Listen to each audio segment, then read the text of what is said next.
अजित पवार यांच्या अपघाती निधनानंतर राष्ट्रवादी काँग्रेसचा पहिलाच वर्धापन दिन पार पडतोय. 27 वर्षांच्या या प्रवासात अजित पवार यांच्या अकाली निधनाची घटना सर्वांनाच चटका लावून गेली. पक्षाच्या या महत्त्वाच्या दिवसानिमित्त कृषीमंत्री दत्तात्रय भरणे यांनी अजित पवार यांची आठवण काढत भावूक प्रतिक्रिया दिली आहे. पाहूया.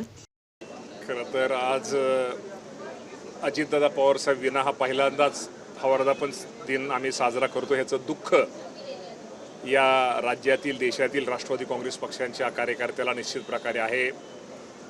मी पहिल्यांदा दादांना स्मरण करतो, त्यांना श्रद्धांजली वाहतो आणि माझ्या राज्यातील राष्ट्रवादी काँग्रेस पक्षाच्या कार्यकर्त्याला आजच्या 27व्या वर्धापन दिनाच्या सर्वांना शुभेच्छा देतो.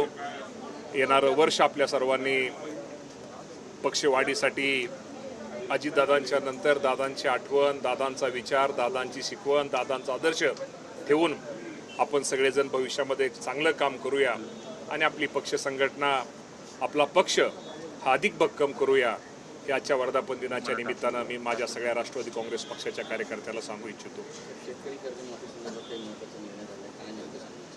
शेतकरी कर्जमाफीच्या बाबतीमध्ये खरं तर निवडणुकीची जरी आचारसंहिता असली तर प्राथमिक अंदाजानुसार या राज्यामध्ये साधारणतः 56 लाख शेतकऱ्यांना या कर्जमाफीचा लाभ होणार आहे आणि साधारणतः जर हिशोब केला तर साधारणतः 36,585 कोटी रक्कम एवढी रक्कम लागणार आहे. परंतु काल मंत्रिमंडळामध्ये आमची चर्चा झाली.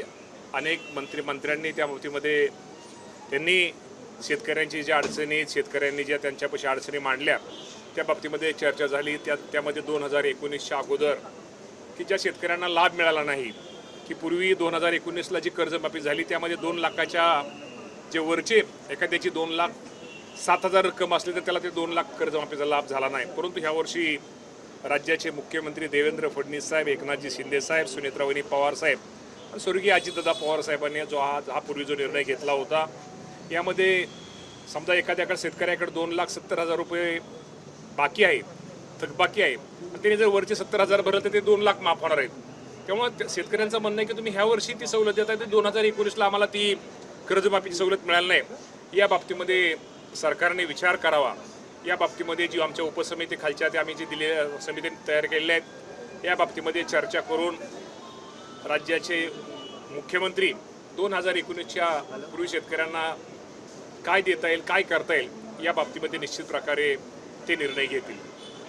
दुसरं एक मिनिट, तुमच्या घरावर पुणे जिल्हा काँग्रेस युवकच्या वतीनं शेतकरी मोर्चा काढण्यात आलेला आहे आणि एकूणच कुठेतरी पोलिसांनी घराकडे जाणारा देखील रस्ता रोखला आहे आणि आंदोलकांना काही किलोमीटरवर शेवटी देखील कळत आहे. कुठेतरी 7-12 लोकशाहीमध्ये सर्वांना मोर्चा काढायचा, आंदोलन करायचं, उपोषण करायचा अधिकार आहे. कदाचित विरोधी पक्ष म्हणून काँग्रेस पक्षाने तो मोर्चा तो काढलेला असावा आणि त्या बाबतीमध्ये निश्चित प्रकारे शेवटी मोर्चा म्हणजे ती शेतकऱ्यांची भावना आहे आणि आम्ही पण शेतकऱ्याची मुलं आहोत. त्यामुळे आम्हाला शेतकऱ्यांच्या भावना काय आहेत, शेतकऱ्याच्या अडचणी काय आहेत त्याची जाण आहे.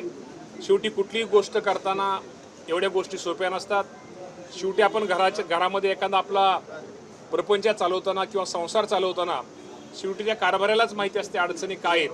पण निश्चित प्रकारे राज्याचे मुख्यमंत्र्यांचं मी पुन्हा एकदा या निमित्तानं आभार मानतो की एवढं अडचणीचा काळ असताना, एवढं सरकारच्या तिजोरीवरती भार असताना सुद्धा माझ्या जो अडचणीत आलेला राज्यातला शेतकरी आहे त्या शेतकऱ्याला या राज्याच्या मुख्यमंत्री, दोन्ही उपमुख्यमंत्री आणि महायुतीच्या सरकारने मदत केलेली आहे.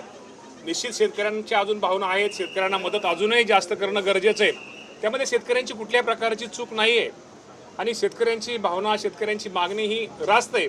पण शेवटी काही गोष्टीमध्ये आपल्या सगळ्यांना आणि शेवटी एक गोष्ट लक्षात ठेवा की सगळ्याचंच समाधान आपण कुठल्याच आजपर्यंत कर्जमाफी झाली पुन्हा आपण सगळ्यांचंच समाधान करू शकलेलो नाही. तरी जास्तीत जास्त माझ्या शेतकऱ्यांना, गोरगरीब शेतकऱ्यांना या अडचणीच्या काळामध्ये एक पाठबळ मिळालं पाहिजे, त्याचं एक आर्थिक त्याला कुठेतरी मदत झाली पाहिजे. या उद्देशानं या महायुती सरकारने, राज्याचे मुख्यमंत्री देवेंद्र फडणवीस साहेबांनी ही कर्जमाफी निश्चित प्रकारे केलेली आहे आणि त्या बाबतीमध्ये अजून काय सूचना आहेत, अजून काय गोष्टी करणं गरजेचं आहे. ज्याप्रमाणे खालून शेतकऱ्यांच्या सूचना येतील आमची उपसमिती जी आहे त्या बाबतीमध्ये निश्चित प्रकारे योग्य तो आमच्याकडे शिफारस करून मुख्यमंत्री त्याच्यावरती योग्य तो निर्णय घेतील. नाही, पण रोहित पवार 12 जूनपासून पंढरपूर येथे अन्यथा आंदोलन करतायत आणि शेतकऱ्यांना सरसकट कर्जमाफी द्यावी यासाठी हे आंदोलन करणार. आता कोण काय करतंय, कोणाबद्दल मला काय बोलायचं, मी तुम्हाला माझं क्लिअर केलं. शेवटी राज्याच्या तिजोरीवरती आर्थिक ताण असताना सुद्धा माझा शेतकरी अडचणीत आहे, माझ्या शेतकऱ्याला अडचणीच्या काळामध्ये मदत केली पाहिजे या उद्देशानं राज्याचे मुख्यमंत्री, दोन्ही उपमुख्यमंत्र्यांनी ही कर्जमाफी योजना जाहीर केलेली आहे.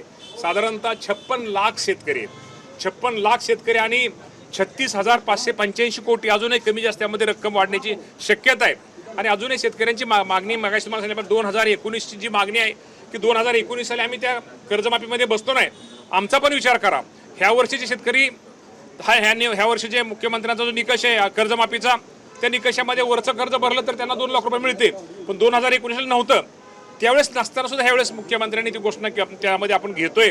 त्या बाबतीमध्ये निश्चित प्रकारे त्या शेतकऱ्यावर जो अन्याय झालेला आहे त्या बाबतीमध्ये काय विचार करता येईल तो करण्याचा प्रयत्न हा केला जाईल.